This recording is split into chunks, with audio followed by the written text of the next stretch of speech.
be a microstrip radiator. That was the idea which was proposed.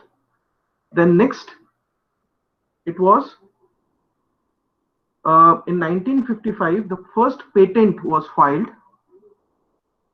And please go to the second slide only. Yeah, thank you. So, so the patent was filed in the year 1955 in France. So you can say that the idea of antennas actually started in 1953, but the work was in a very dormant state, I would say, until in early 1970s, when an immediate need for a low-profile antenna, particularly required for new generation of missiles, that was realized. So although the idea was proposed in 1953, but actually the growth, I would say, started in the early 1970s. So in 1972, the first time the basic rectangular and the analysis. So the first time analysis of rectangular and circular patches was started in 1972. And in 1974, there was a scientist whose name was Munson. He proposed a low-profile flush-mounted antenna, basically meant for rocket and missiles. So this 1974 to 1981, this has been an era where there was an exponential growth in the field of uh, microstrip antennas.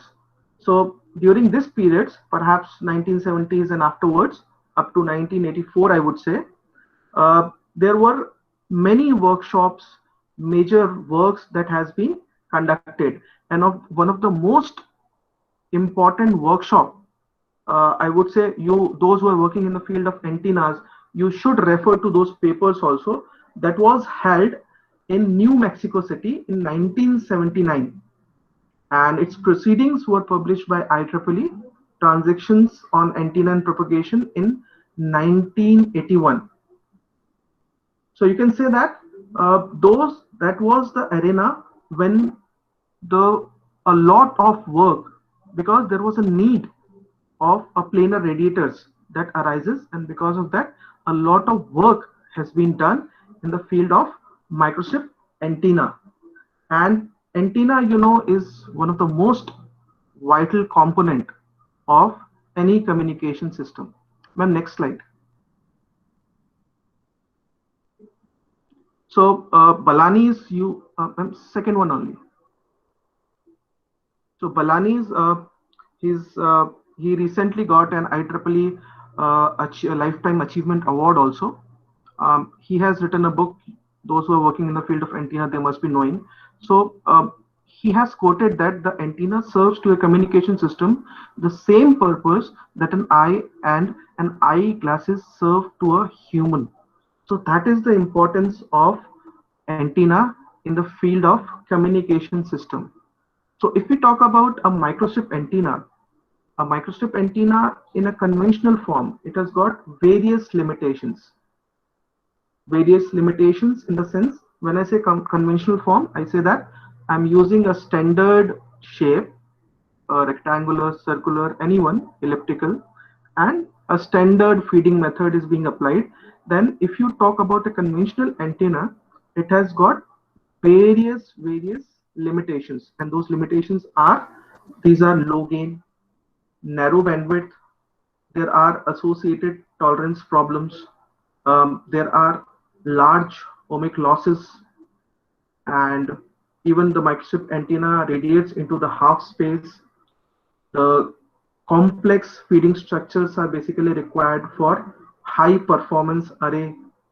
Their limited power handling capability, and excitation of surface wave, and there is a very high level of I would say cross polarization and mutual coupling within the array. So those are the limitations that are associated with microstrip antenna, but still we want antenna. The reason for that is it is small in size.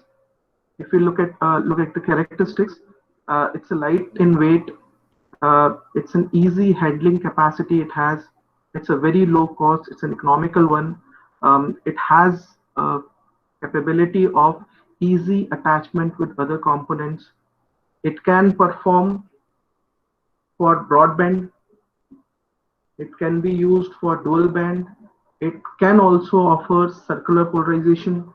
So if you look at these specifications, we will find it one of the most potential candidate for communication system even in this today's era. Now, the conventional antennas may not solve the purpose. We need to make certain alterations in those antennas. Next slide, ma'am. So these are the different theoretical models those were proposed. Today's simulation software, if you talk about CST or HFSS or ADS or many other softwares which are available, FICO, they all are actually based on more or less on these models. So these are the theoretical models those were proposed, like a transmission line model. That's a very popular one, particularly for the infinite ground. Cavity model on which there is a software, model expansion, Green's function, finite difference, method of movement. There is software i3D which is based on method of movements. Nowadays, the simulation softwares which are coming, they are not dependent on one mathematical model. They are basically dependent on various models. They are actually a mix of two, depending on, like, if there is an antenna which is to be designed for a particular system, then they can apply to small portion different models based on whichever model is, because each model, if you look at these theoretical models, each model has got its certain advantages and certain disadvantages. So because of that, these models cannot be alone, they are not sufficient. So today's simulation software, what they're doing is they are making a mix of these models. So their models are still in use. The only changes now, they have been incorporated in a simulation software in a package form, and for uh, they are more user friendly now, I would say. Moving on to the next slide. So what are the limitations if we don't talk about simulation software? What are the limitations of these models? We can apply these models. We have applied, in fact, if I talk about the 1980s, there was no simulation software. It was these models which were proposed. Like there is a paper of Carver, which is a very popular one. It gives you the formulas for calculating the length, width, and frequency. So the major drawbacks of those analytical models is their limited accuracy. So they have a limit. Like if you apply these models to, like, transmission line model, if you apply to a finite ground, it may not give you as accurate answers. Second thing is they were not able to handle the problem that arises in real-time environment, and those problems are mutual coupling, surface wave effects. So when you have large arrays, these models become very difficult, and the different substrate configurations. So those are the issues which these theoretical models are finding it difficult. So instead of these directly using the theoretical models, we moved on to certain simulation software, as I mentioned to you: CST, FICO, HFSS, ADS, Microstrip, COMSOL, the many softwares, but they have a very high cost also. Next slide, ma'am. And the next one. After this, yeah. So this, I've already mentioned that we cannot use a microstrip antenna in their conventional form because they have a very limited capacity. The bandwidth is of the order of 1 to 2%. Gain is also on the lower side. You can change the substrate, you can increase the gain also. And I mean, we want to achieve polarization, like you want dual polarization, circular polarization, that is also being very difficult to achieve. So we need to make certain alterations. And when we propose alterations, many concepts have been proposed in the past for making the alterations in the antenna design to achieve the desired performance, or let me call it desired radiation performance. Next one, ma'am. Next slide, ma'am. So what are the challenges? As a researcher, broadly, very broadly, we'll be discussing more in detail also in the next coming slides. So what are the challenges? The challenges are that we expect the antennas to be very economical in the manufacturing, and they should be compact in size. They should be able to work efficiently for a longer duration. Mass manufacturing should be possible, and they should be compatible with other surfaces, like you want to use antennas for in aircrafts also, so they should be compatible. So, and it should be very small. Then there are certain value addition that we expect from antenna. Nowadays we want antennas to be reconfigurable. We want antennas to be smart antennas. They should have a signal processing decision making capacities. So broadly, if you talk about, the two major challenges were the bandwidth and the size reduction. Those were two major challenges. Then you have various value additions to it, as I mentioned, the polarization, reconfigurability, all these are the value additions to it.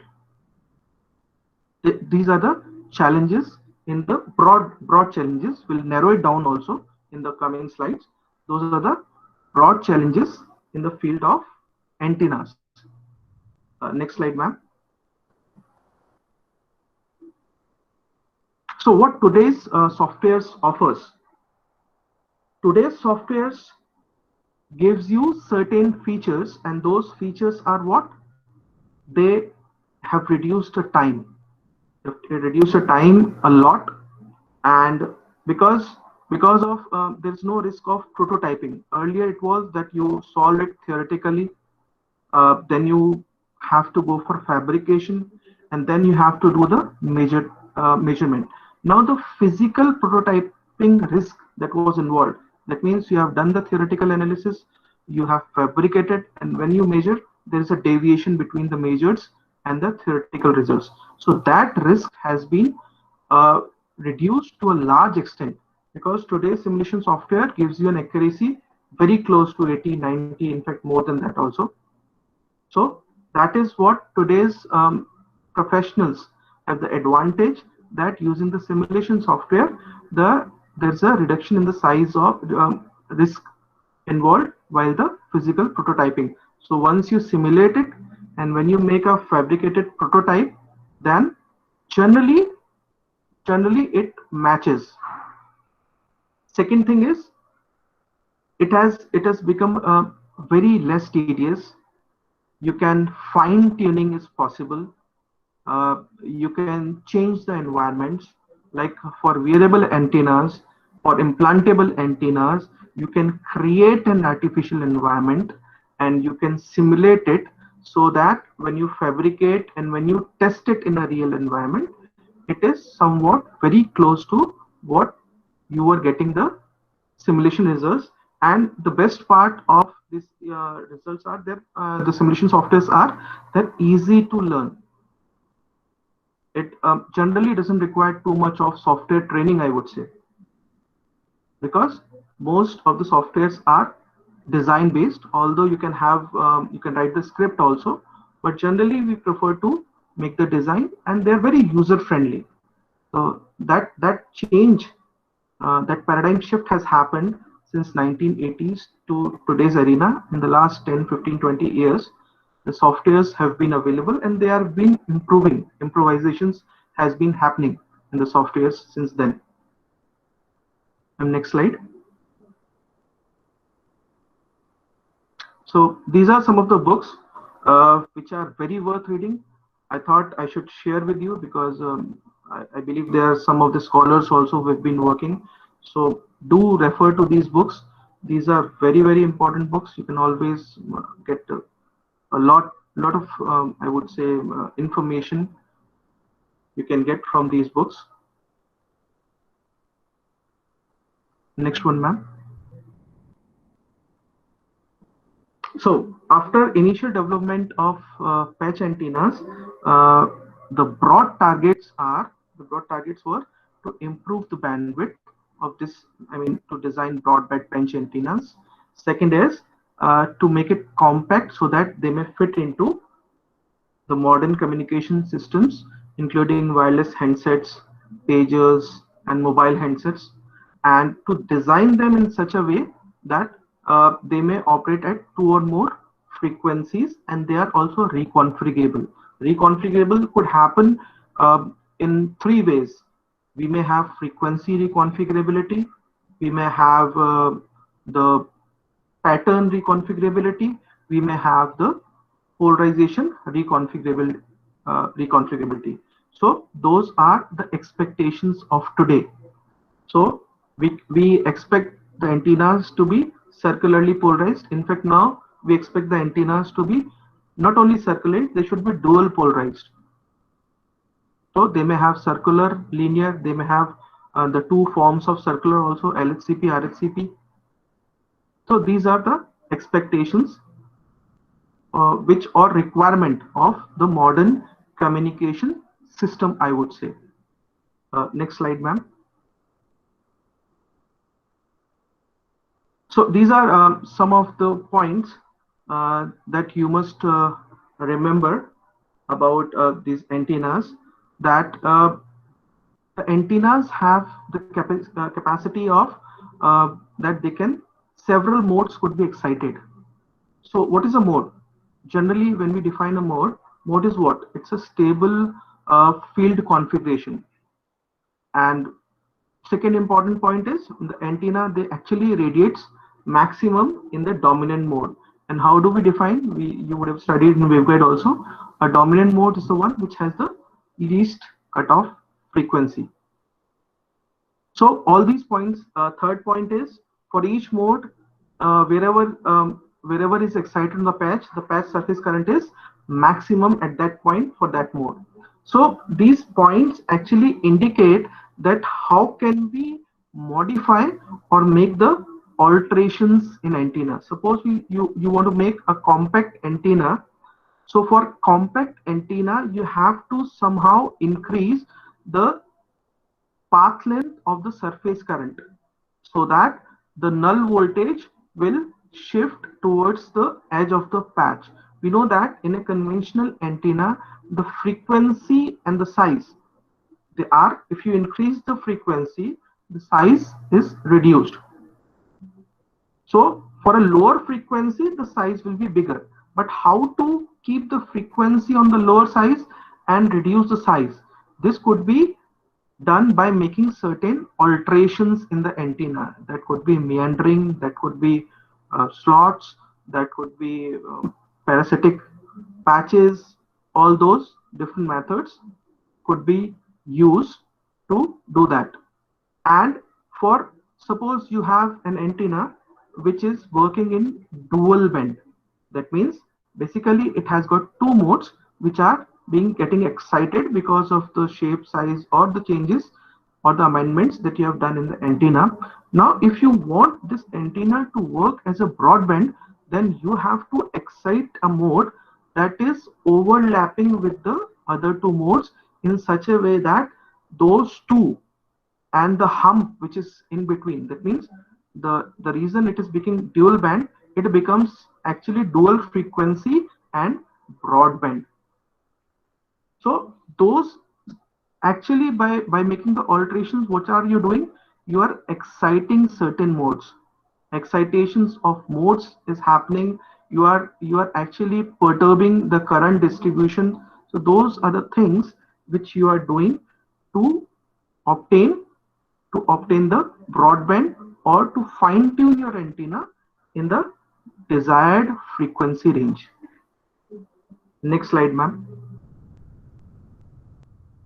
So these are the antenna design considerations which we talk. So that has been capped in the today's scenario. So if you talk about today's wireless communication, it is very different in comparison, I would say, to the earlier communication standards. If you talk about the previously antennas, we generally design antennas which are working at frequencies which are less than 3 gigahertz. While nowadays we look for antennas which are above 3 gigahertz, which are working in millimeter waves, so that they could be useful for 5G or the modern day communications. Even the antennas that we use in trans receivers, these antennas are actually required to provide and establish a secure wireless link with a reliable communication, and it could support a very high speed, so a speed of close to say gigabit per second. So if you talk about the radiation pattern, so if I take an example of that, if you want to use antenna in a cell phone, so due to mobility of the cell phone, the antenna would find difficulty in predicting the angle of arrival. So generally omnidirectional radiation pattern is chosen for 3G and 4G cell phones.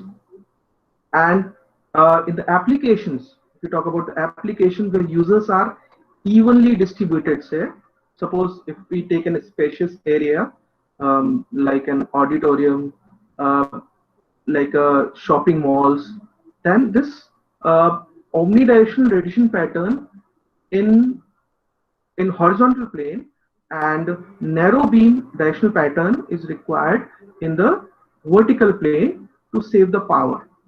But due to the high signal attenuation at millimeter wave, what we require is we require the antennas to be extremely high gain, because when as we are talking that we are moving towards a higher frequency side, but the higher frequency side has got limitations also, and one of the limitations is that it has got a higher signal attenuation, particularly when we are talking about a millimeter wave.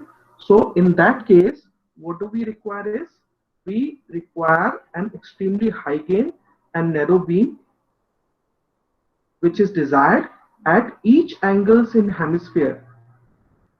Therefore, we can say that a steerable narrow beam pattern is the requirement for today's, or you can say the 5G communications also, and even for the base stations.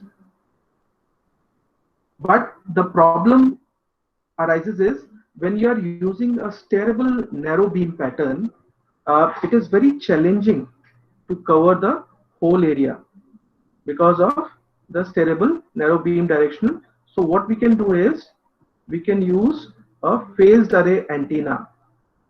So a steerable narrow beam directional phased array antenna could be used in place of an omnidirectional antenna for high frequency communication. And similarly, if you talk about the wavelength, at millimeter wave, the wavelength is very small. So there is again a problem in diffraction around the obstacles. So the line of sight communication is basically attenuated. It's getting attenuated due to absorption by the obstacles, and non-line of sight communication is, if you go for non-line of sight, it is getting affected by significant attenuation, and due to significant attenuation, as I already mentioned, that happens in millimeter wave, and due to minimum multipath links. And also the millimeter waves, as we know, has difficulties in the penetration of the solids. It cannot penetrate through the solids. So what are we supposed to do then?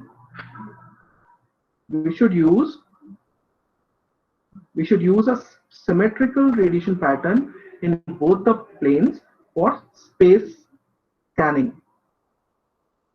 So if you talk about, particularly if you talk about 5G antennas, so the end fire fan beam is generally preferred as compared to the broadside array for 5G mobile phones. So this is what is expected.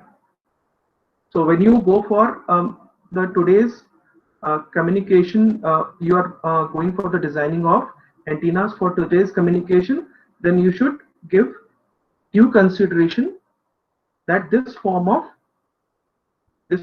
pattern is expected. We need to, uh, we have to, there's no choice, we have to go for millimeter waves, but we should give due consideration to what are the losses which are associated with millimeter wave. So as I mentioned that instead of omnidirectional, we can have a steerable narrow beam directional phase array antenna. So that's one of the requirement. Now, if you talk about uh, band of operation, so there has been a change in the band of operation also. So antenna is now also required to cover the current and future standards of communication. So what do we expect now? We expect now that they should work at multi bands and to cover different frequency bands which are not only falling in microwave, they're also falling in millimeter wave. So for that, what wide bandwidth you can say is required, and also we expect that there should be minimum variation in the gain and side lobe levels at the whole operating frequency. So we not only require a wide band, we also expect the bands to be operating in such a way that generally we prefer that there should not be variation of more than 1 dB over a whole operating bandwidth in the gain and side lobe level. Now we know that the position of antenna. When I say position of antenna, I'm talking about position of an antenna in a very compact devices. We can take an example of cellular phone also. So if we talk about cellular antennas, I mean there are certain physical constraints also that we have to deal with while dealing with cellular antennas. So when you have the physical constraints, that means you want to fit an antenna within a very small space. The radiation properties of antenna are uh, majorly affected because of the presence of high conducting material surfaces in the compact space, and those are what you can have, like the LCD, the battery, the camera, the microphone, and the various sensors which are present in any of the compact device where you want to fit the antenna. Then its performance is actually severely affected. Now, if we talk about, so we need to identify a space such that there are those performances are not really affected. So you most of you would have seen also, would have observed also, the top section and the bottom section of mobile is generally reserved for uh, um, 4G. I would say the local 4G antennas. Um, Sorry, the top and bottom section of the mobile is reserved for the in the 4G mobile phones for antennas, like for GPS, for Wi-Fi, and left and right side is actually used in case of the 5G antennas. Now we have seen that the mobile phones which are being used today, they have a metallic casing also. So we should design an R antenna in such a way that it will work suitably under those conditions also. So when you are fitting an antenna into a small device, you should see the um, compatibility of an antenna within those constraints also. because if I take an example like scanning range of if you are using an array, it is basically limited by diffraction and refraction that could be caused by, say, a mobile phone chassis or an LCD panel or other components.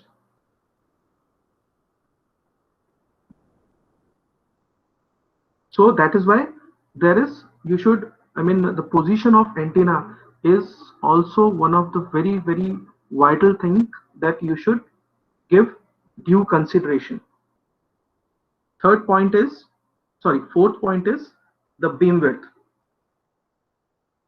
So if we are using a 1D beam steering, as I mentioned to you, beam steering is a requirement. So if we are using a 1D beam steering, then wider bandwidth is required in the elevation plane. And with narrow band beam width in azimuth plane, this type of beam is generally called as fan beam. If you remember, I had mentioned that end fire fan beam is generally preferred nowadays in comparison to broadside array for mobile communication. So this is what is called a fan beam. So what is a fan beam?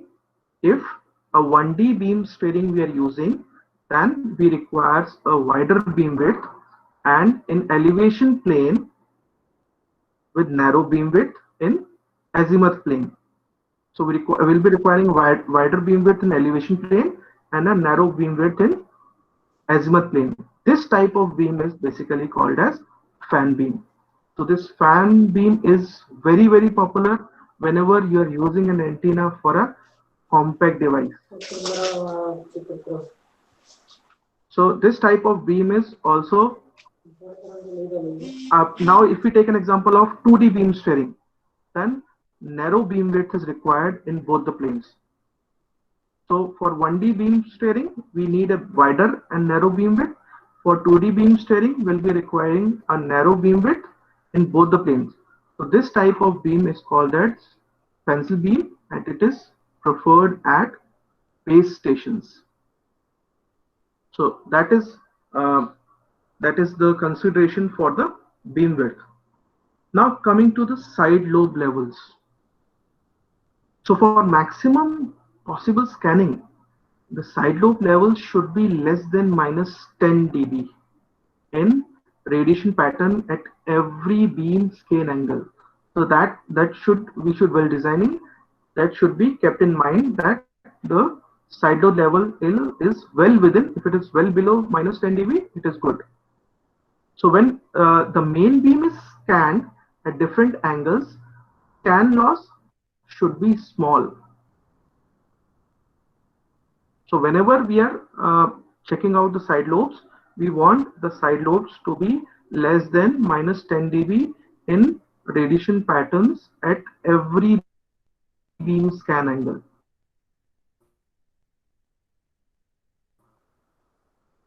If we talk about beam steering of a high gain antenna over a wide angular range, then the minimum side lobe, it's a very challenging task.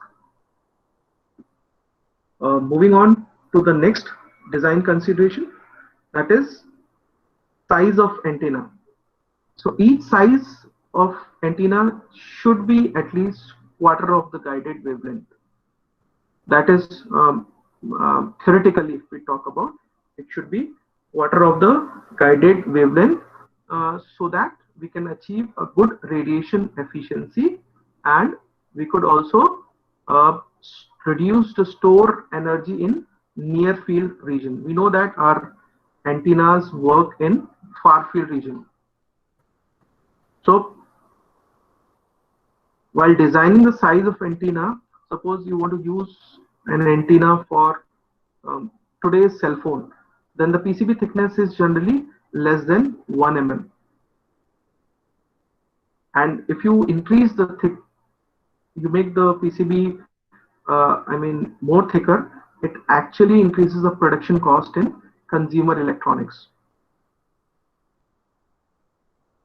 So that should be the size of antenna.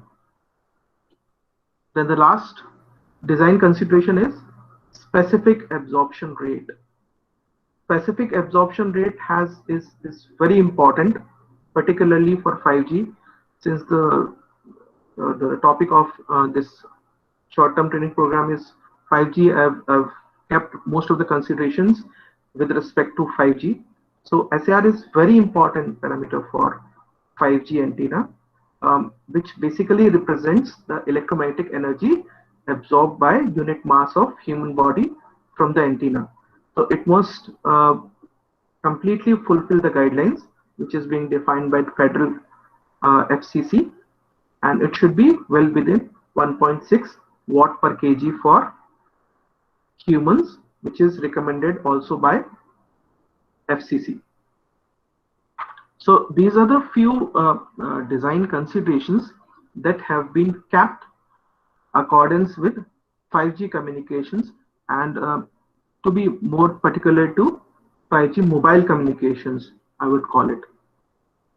Next, PPT, ma'am. Now, what are the challenges? What are the challenges that we have? We have given the design considerations, but when you go for those design considerations, there are a lot of challenges which are going to happen. So you know that the 5G will be we are going to get deployed very soon. So in that case, we'll having systems which are operating at millimeter wave frequencies, which are going to support greater speeds. It will be more, I would say, reliable and secure communication. It will have a low latency and will have higher capacity, I would say. So there are many issues while designing this. So those issues are, I mean, technical issues which have been mentioned. The first one is beam scanning with wider angular range. So the radiation pattern, it actually gets degraded at higher scanning angle. So this is a very major issue. Even at higher scanning angle, the gain is reduced. So the beam width is increased and even the side lobes are increased. So it is a major challenge to achieve a controlled radiation pattern at all the scan angles. So that's one of the challenges, because when you go for, you can achieve lower side lobe levels, but achieving the lower side lobe levels without increasing the size of an antenna, or let me call it an array, because generally it is an array which is being used. It is a very difficult task. It is a challenge. So the first challenge is beam scanning with wider angular range, keeping the side lobes at the minimum level. Next challenge is RF energy efficiency. So what is RF energy efficiency? RF energy efficiency basically depends on antenna efficiency, and it is actually the ability of antenna to direct radiation in a specific direction. So what is antenna efficiency? Antenna efficiency is basically the ratio of radiated power to the total input power applied at its feed. So most of the mobile antennas, they have an efficiency of 30 to 40% ideally, but it goes actually as low as around 1 to 5% sometimes at the time of uses. So theoretically, if you talk about most of the antennas, they have an efficiency of 30 to 40%, but it actually goes well below to up to 3%, 2%, 5% like this. Now, if you reduce the size of an antenna, then what happens? It also reduces the bandwidth and efficiency. So generally what we prefer for a large, if you want to use a multi-band antenna, then you use the efficient utilization of whole antenna volume so that it can increase efficiency in most of the cases. So that is what is expected. That is one of the reasons for lower efficiency. If we talk about another reason for low efficiency is that the antenna is a fixed device and you cannot modify their performance according to the use cases. So you need to design antenna taking into consideration all sort of cases. So mobile antenna, if you talk about, its efficiency radiates in free space, but due to users proximity, if I talk about, it is not able to modify operations according to the user's cases. So that also leads to lower radiations efficiency. So RF energy efficiency is a major issue in case of the antennas.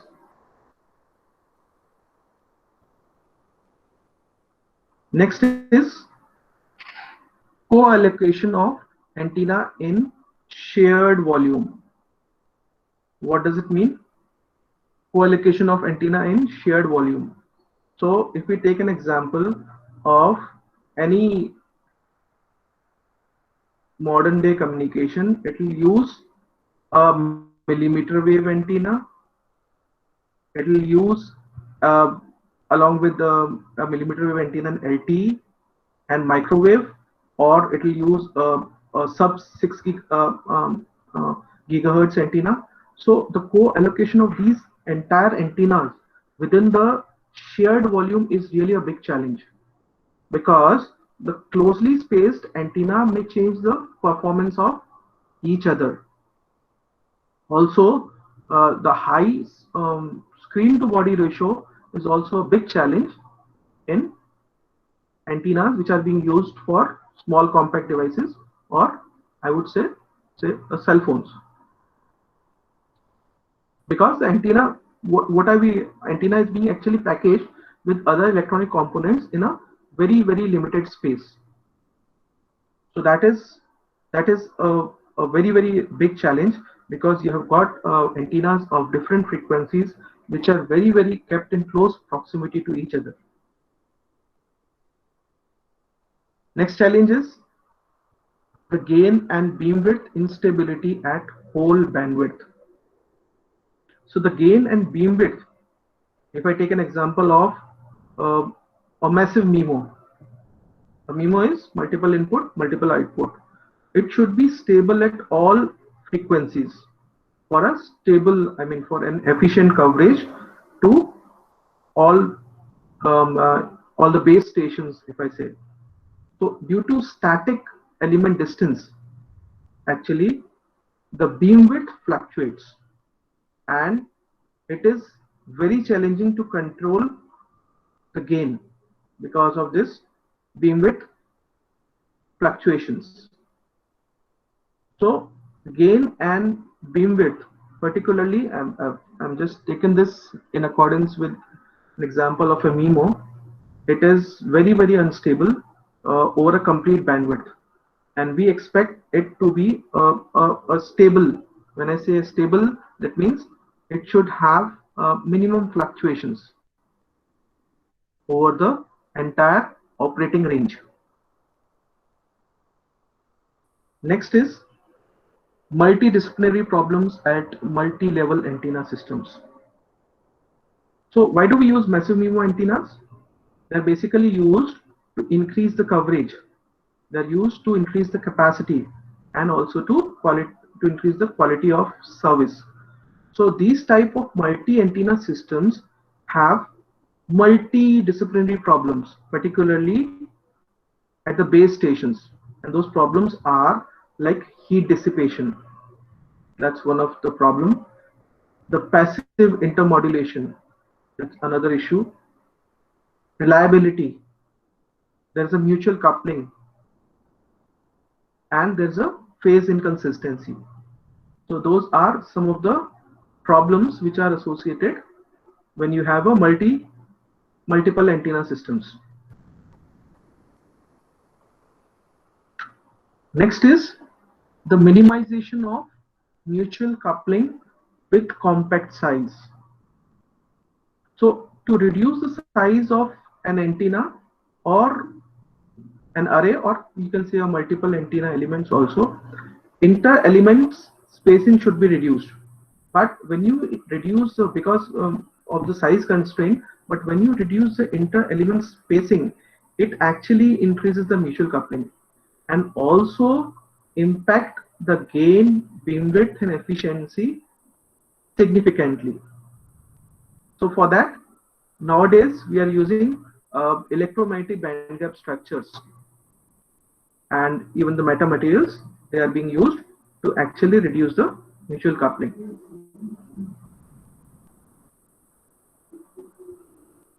Next are broadband circularly polarized radiating elements. So that's a design challenge. Why do we prefer, why do we use the broadband circularly polarized antennas? Because it actually reduces the multipath effects. It reduces the polarization mismatch error, and also it reduces the rain, snow, and weather effects. So for that, we basically want our antennas to be broadband and circularly polarized. Now, designing of a circularly polarized antenna for a broader range of frequency is very challenging. Why it is challenging? Because maintaining a phase shift between two elements which are arranged at a different axis, say x and y, at a wider frequency range is very difficult. Because you know that for circular polarization, there is a term which we call as axial ratio. So for circular polarization, the axial ratio should be very much less than 3 dB. And obviously for the frequency, we know that the reflection coefficient should be less than 10 dB over the whole operating bandwidth. So that maintaining that axial ratio well below 3 dB is a challenging task. Next is reconfigurability. I already mentioned to you that there are 3 types of reconfigurability which is possible. That is frequency, polarization, and pattern. Now, nowadays we expect, earlier generally most of the papers, even now if you see most of the papers, they are on frequency polarization. But our upcoming today's communication system or a future communication system, they want all the 3 types of polarization within the single antenna, so that not only it can support multiple bands, it can have a pattern reconfiguration also. And why do we use a pattern reconfiguration? A pattern reconfigurable antenna is basically used for dynamic switching of pattern based on the requirement and maximum transmission and reception of the signal. So and that is about a pattern reconfigurable. What do you mean by a polarization reconfigurable? A polarization reconfigurable antenna is an antenna that switches its polarization between either linear, within the linear also we have 2, horizontal or vertical, and circular. So you may have a polarization reconfiguration within the linear also. That means it can switch between horizontal or vertical, or you may have a polarization reconfiguration from linear to circular also. Within circular also we have 2 types of polarization, that is right-handed circular polarization and left-handed circular polarization. And another type of polarization is elliptical polarization. So nowadays the communication system wants all the three types of reconfigurability. That means in terms of frequency, in terms of polarization, and in terms of pattern. So incorporating all the three in a single device is a very challenging task. We have been working on it. We have so far been able to achieve two of the properties. That means we have been able to do frequency and polarization reconfigurable antennas both in the same, and we have been able to do it the frequency and pattern, but we are still working on it to achieve all the three reconfigurability in the same antenna. That means a frequency, polarization, and pattern. So those who are working in the field of this must work in this direction. There's a lot of scope which is available in reconfigurability in all the three. That is frequency, polarization, and pattern. Next is phase shifter with minimum losses. So phased array antenna, we know that they are very used, particularly if we talk about 5G communication. They're very oftenly used. They're going to be used also. Those who are wherever the 5G communication has been initiated, they have used phased array antennas. So various phase shifters are required in those phased array antennas to achieve what? What do we want to achieve by that? We want to achieve the beam forming. So you in phased array antenna, what do? We basically develop a phase shifting network. But when you try to make a phase shifting network at millimeter wave, because the size will be small, there are certain challenges. Those challenges are insertion loss. So achieving phase shifting at a wide frequency range is a big challenge. There's a technique, SIW, substrate integrated waveguide, which is being used nowadays to resolve this issue.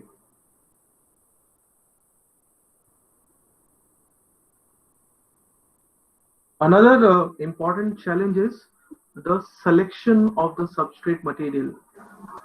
We know that each material, like most of the antennas that have been reported in literature, they are on FR4 material.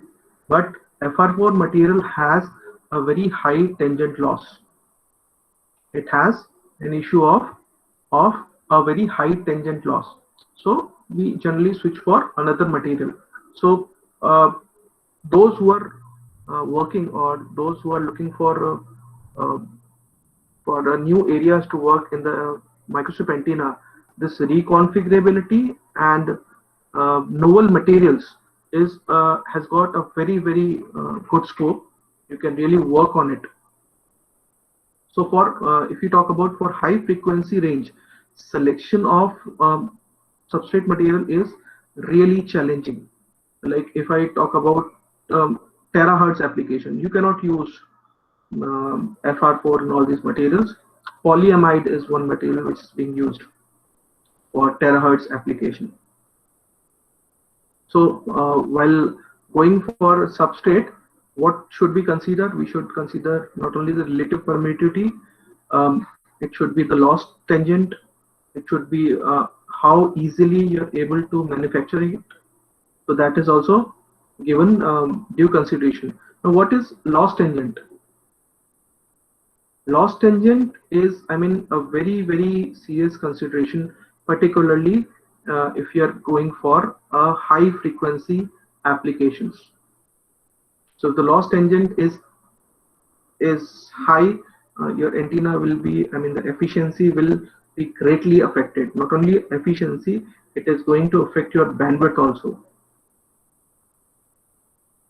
So there are also various materials such as hydrocarbon ceramic printed circuit boards, LTCCs, and liquid crystal polymers, which can be used because of their good electrical and mechanical characteristics.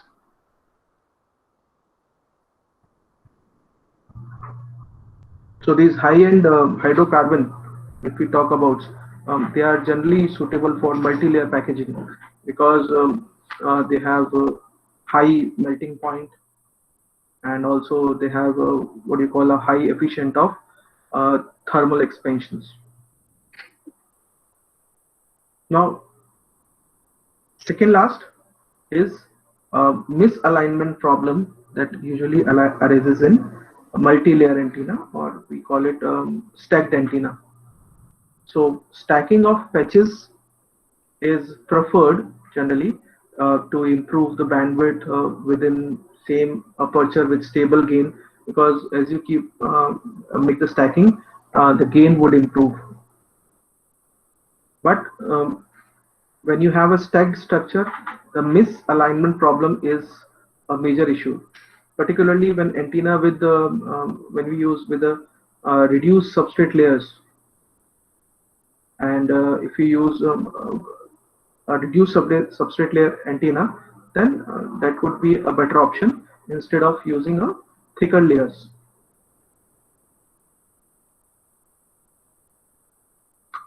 The last option is that, I mean, there are many more challenges. I've kept some of them. So the last one is the spacing between two electromagnetic coupled structures. So when you use a stacking at millimeter wave frequencies, uh, the spacing between the two substrates should be less than 0.1 generally of the wavelength to obtain a good bandwidth and gain. So it is, I mean, keeping 0.1 to maintain an air gap of 0.1 is actually, it is not an air gap. You have to fill it with something which has a directed constant of an air between I mean two substrate is keeping a 0.1 is really difficult. So I mean what can be used is, the solution to it is, we can have a three-dimensional printed window shaped spacer of acrylic polymer that can be used. So it actually reduces the surface wave, and it also increases the fringing field, because, and to some extent the radiated power also, due to its low permittivity. So these are some of the challenges which are there in the antenna field. Next slide, ma'am.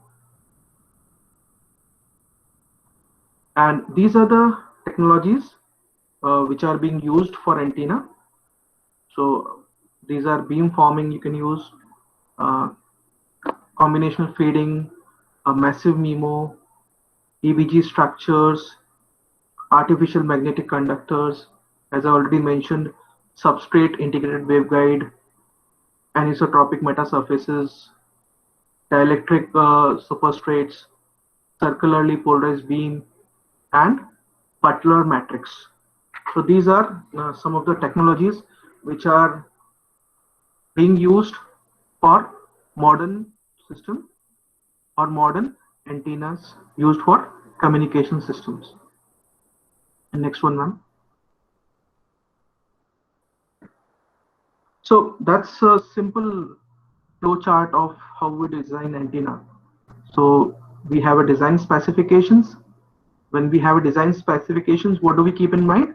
We keep in mind the frequency of operation, the bandwidth, S11, VSWR, the substrate. Then we prepare the initial design. We do the parametric analysis. Parametric analysis and optimization. Parametric analysis is basically done to obtain the degree of freedom. What is degree of freedom? Degree of freedom is, suppose your antenna is operating at from 3 to 6 gigahertz. So which parameter is actually responsible for this band? You want to make a little tuning on of the band. That means you want the band to be shifted on the left and right. Which parameter is responsible for that? So that is called degree of freedom. Similarly, for gain enhancement, which parameter is responsible? That is called degree of freedom. So when we make an initial design, By parametric analysis, we basically obtain what is called as degree of freedom, and that degree of freedom is basically used for fine tuning of the antenna parameters. Then once we are done with that, we optimize so that we get the best parameters, and then once it is done, we make the fabrication, and then their measurement is done in two parts. First one is, the first part is being using the VNA. VNA provides you S11, Smith chart, and VSWR, and then we'll go for anechoic chamber for the pattern measurement, and based on the pattern you can get the gain also. So that's a simple process flow chart for designing an antenna. Next slide, ma'am. Now we are talking about, having done so much of the basics on antenna, we are going to talk about nature inspired antennas. What is a nature inspired antenna? A nature inspired antennas, we are generally talking about a microstrip antennas only. These are the antennas which have actually the designs are inspired from nature. So the antenna designs are basically inspired from nature. Those are being called as nature inspired antennas. And in the antennas that we have designed, we have followed one thing, that is a Fibonacci series. So if I talk about the introduction, we can say that we can define the concepts of shapes accurately by equations which are borrowed from classical geometry, which has led to the creation of several architecture structures of the modern and ancient civilization, you can say.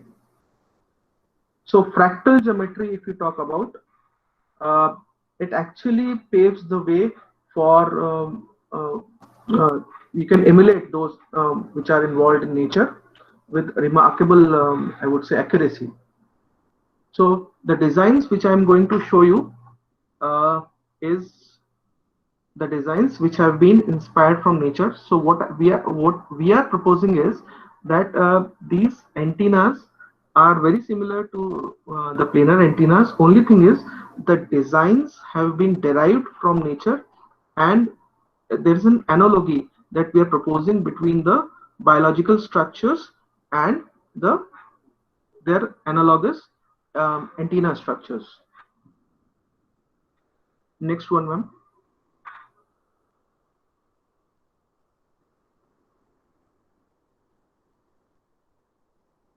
So the first one is the sunflower shaped. So why we have taken the sunflower shaped? The sunflower shaped because of its inherent property. So what is the property of a sunflower? The sunflower is basically possible to capture the light in the efficient manner due to their orientation and distribution. So our work actually, the idea actually started with this only, with this hypothesis that if we put an antenna element or antenna structure similar to the shape of sunflower, then it would also radiate very efficiently. That was the idea for using the sunflower shaped antenna. Next one, ma'am.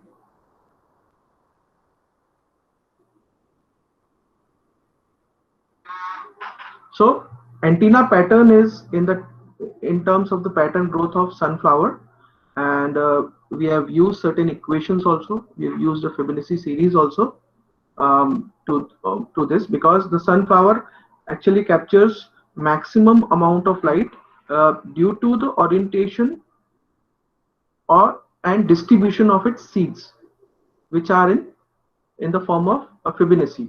So our work actually started with this. I'll quickly show you because I don't think too much of time is left. Next one, ma'am. So we have drawn this figure from certain equations, which I'll be showing you in the next slide. We have developed, make the structure on a graph paper. The same has been, we have prepared the structure on the CST also. So we have used certain equations to obtain the coordinates xn and yn, and next one, and next slide. So to calculate the position of elements, we have used this xn and yn, and there is a beta, which is also called as a phase control parameter. And we have used one term which is called golden mean, or it is also called as golden ratio. So all the designs that we have done so far, we have two things, most of the designs which are common. One is the golden mean, and another one is the Fibonacci series that we have followed. So from this we obtain the coordinates of x and y, and from this we have developed the figure. Next one, ma'am. So this is the C distribution, you can see. So these points are actually xn and yn that we have obtained, and then we have joined them, these points. So it gives you a leaf-like structure, which I have shown you in the previous slides. Next one, ma'am.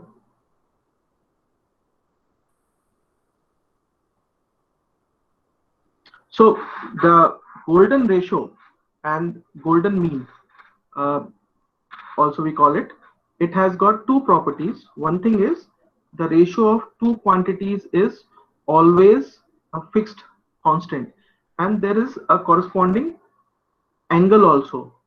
So that corresponding angle is called as the golden angle. So you can see that each new seed that appears at a certain angle in relation to the preceding one. So in order to optimize the filling of the seeds, it is necessary that we should have an approximate or a rational number which is least well approximated by a fraction. So that number is basically a golden mean, and the angle between the two is the golden angle. Next one, ma'am. So this is how we have obtained. You can see that all of them, we started with 1.5 for the first ratio, but when you move on to the next ratio, that comes around 1.6 only. So that ratio is basically the golden ratio, or we call it golden mean. So although, I mean, the first one is 1.5, the next ones are 1.6, 1.6, 1.625. Like this, you keep on doing for the numbers, and you'll be getting it somewhat the same number, around 1.6. Next one, ma'am. So I'll skip this part. I'll show you the design parts. This is available in our paper. You can refer to that. Next one, ma'am. So this is the structure that we have developed from the sunflower shape. We made the defected ground for enhancement of bandwidth. So a defected ground structure is being used for bandwidth enhancement, and a shape which is derived from sunflower is being used. We have done a lot of mathematical analysis also, like the resonance and all these things have been, the resonant modes we have calculated. Many more things have been calculated, but in respect to antenna, if I talk about, this is the structure, and its result is shown in the next slide. Next slide, ma'am. So this is how this antenna is performing. We've fabricated, we've measured, and it is giving a good bandwidth. As you can see, this bandwidth is ranging around from 12 to, it goes up to 17.5. So around 5 gigahertz of band it is operating. Even the other parameters are also good, like radiation pattern is also it is normal to the direction, although there is some backload because of the defective ground. The defective ground has been, even if you don't use the defected ground, it gives you a bandwidth of around 3 gigahertz. So basically we have used defected ground to, I mean, enhance the bandwidth. So this is just an example that gives you information that if you try to derive a design from nature, it can also, I mean, give you a good response. We have done a lot more calculation on this, like the resonant frequency also we've calculated, and many more things have been calculated which I have not reported because I've kept my this presentation with respect to antenna only. So that feature only I'm showing to you. You can refer to our paper if you want to read in detail about this. Next one, ma'am. We have made an antenna equivalent circuit also from a parallel RLC resonance circuit. So that's an approximate model of antenna equivalent circuit which we have prepared from a parallel RLC circuit. I just wanted to show you. Next one. So that's the equivalent that provides, actually this gives you an approximate equivalent model of the sunflower monopole antenna that we have proposed. Next one, ma'am.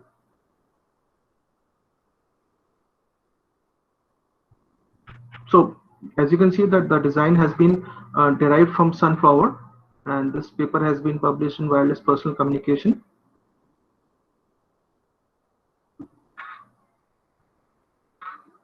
I'll take 5 more minutes to quickly show you some more designs because there's no time. Next one, ma'am. That's a plant-shaped antenna that we have proposed. Again, our basis is the Fibonacci series and the golden mean. Next one, ma'am. Next, ma'am. I'm skipping the theory part. So this is the design that we have considered, and based on this, we have simulated that on CST. Next one, ma'am. So we have calculated the ratios. As you can see that the same process, we have used the golden ratio and we have used the Fibonacci series for it. Next one, ma'am. So this is how it looked like. So the ratio of W1 and W2 you can see is, it is again equivalent to the golden mean. So this structure is actually simulated on CST. Next one, ma'am. So again, the golden ratio has been maintained, and the angle is, as you can see, is also the golden angle. The 137.5 degree has been used. Next slide, ma'am. This is how the no, please go back. Go back to the previous slide, ma'am. Yeah. So you can see the evolution process.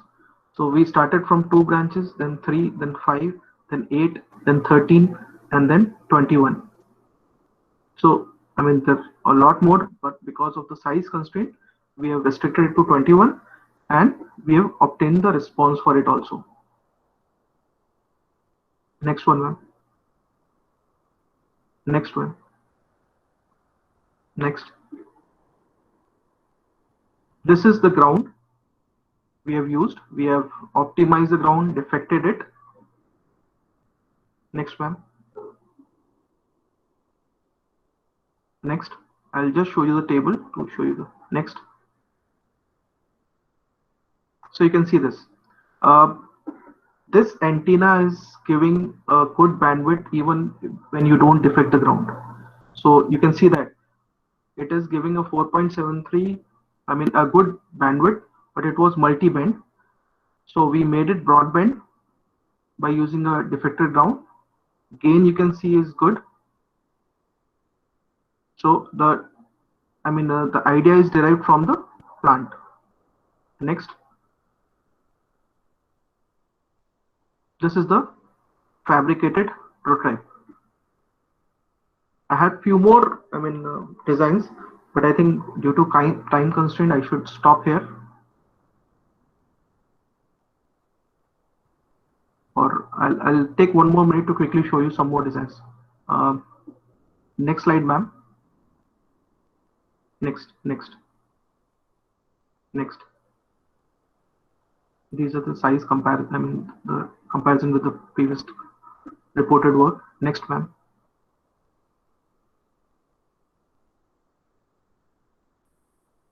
It has already been published in 2020. Next one, ma'am.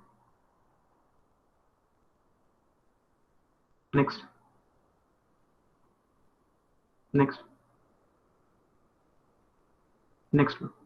This is also a very interesting design. We have used a wasp. The tacticals of the wasp has been designed, and we have obtained various parameters on it, and it is also a very good potential antenna it is working as. Next one. Next slide. This is the one which we have drawn using CST. Next one.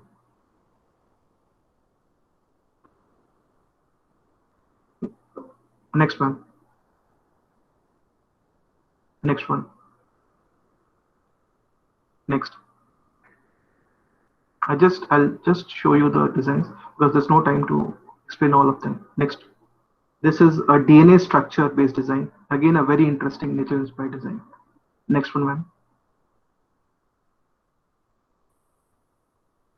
Next. This is the 3D model that we have, 2D model that we have developed for that design using CST only. Next.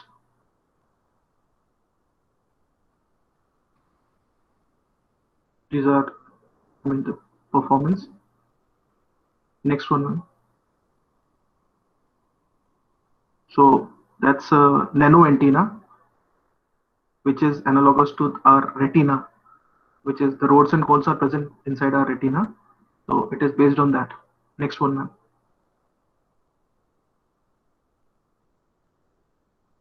This is the shape. So we have designed, as you can see that we have designed, this is the actual receptor, and we have designed this on CST. So this is a single element. Like this, we have designed multiple elements, 20 units we have designed. Next.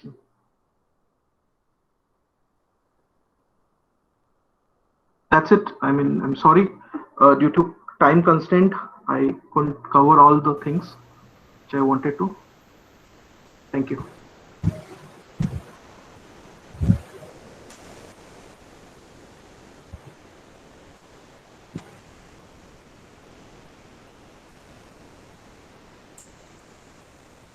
Thank you so much, sir. Thank you. Really, the session is wonderful, and hope participants learn so much about the antenna design, parameters, challenges you are discussing in this PPT. If any query, participants, you can write in the chat box. Can you hear me, ma'am? Yeah. So one query is ki 5G is MIMO applicable, MIMO applicable? Yes. It is applicable. Okay. Another one query is, can we design the atomic structure of SI? We have not done it, but you can always design it. There are nature inspired has got plenty of options. We have explored very few structures. You can work on as many as you want.